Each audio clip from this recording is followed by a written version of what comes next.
মসজিদ মাদ্রাসার খতিব, ইমাম সাহেব সহ মুয়াজ্জিম সাহেবরা। শুধু তাই নয়, অন্য অন্য ধর্মেরও যারা ধর্মগুরু আছেন তারা এর মধ্যে পড়ে। আমরা চাই এই যে ইমাম সাহেব, খতিব সাহেব, মুয়াজ্জিম সাহেব সহ অন্য ধর্মের যারা ধর্মগুরু আছেন তাদের পাশে সহযোগিতার হাত বাড়িয়ে দিতে।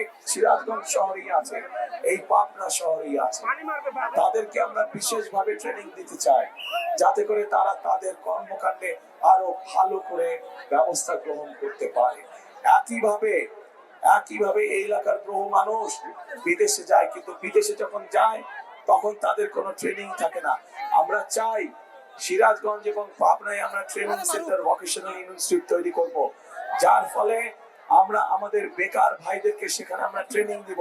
ট্রেনিং দিয়ে আমরা বিদেশে পাঠাতে চাই যাতে করে তারা বিদেশে গেলে ভালো বেতনে কর্মসংস্থানের ব্যবস্থা করতে পারে। প্রিয় ভাই বোনেরা,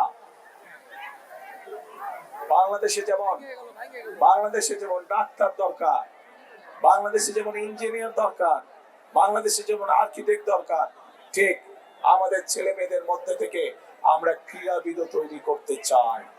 এবং সেই জন্যই যেই ছেলে বা যেই মেয়ে যেই খেলায় ভালো তাদেরকে আমরা খুঁজে খুঁজে বের করে আনতে চাই এবং বের করে নিয়ে এসে তাকে আমরা সেই খেলায় ট্রেনিং দিতে চাই যেই খেলায় সে ভালো, যাতে করে সে শুধু আন্তর্জাতিক নয়, শুধু জাতীয় পর্যায়ে নয়, আন্তর্জাতিক পর্যায়ে যাতে তারা দেশের জন্য সুনাম বয়ে নিয়ে আসতে পারে। প্রিয় ভাই বোনেরা, আমরা আরেকটি কাজ করতে চাই। বাংলাদেশের একটি শ্রেণীর মানুষ আছে, যে শ্রেণীর মানুষ আমাদের জন্ম থেকে মৃত্যু পর্যন্ত আমাদের সাথে সম্পৃক্ত থাকে। বিভিন্ন সময় জীবনে চলার বাঁকে, বিভিন্ন কষ্টের সময়, বিভিন্ন দুঃখের সময় তারা আমাদেরকে মূল্যবান উপদেশ দেয়। কিন্তু এই মানুষগুলোর অনেকেই অনেক কষ্টে থাকেন, অনেক কষ্টে দিনাপাত করতে হয়। এই মানুষগুলো কারা? এই মানুষগুলো হচ্ছে আমাদের বিভিন্ন মসজিদ মাদ্রাসা সহ, মসজিদ মাদ্রাসার খতিব, ইমাম সাহেব সহ মুয়াজ্জিম সাহেবরা। শুধু তাই নয়, অন্য অন্য ধর্মেরও যারা ধর্মগুরু আছেন তারা এর মধ্যে পড়ে। আমরা চাই এই যে ইমাম সাহেব, খতিব সাহেব, মুয়াজ্জিম সাহেব সহ অন্য ধর্মের যারা ধর্মগুরু আছেন তাদের পাশে সহযোগিতার হাত বাড়িয়ে দিতে। তাদের জন্য সরকারের পক্ষ থেকে মাসিক একটি সম্মানের ব্যবস্থা করতে আমরা চাই।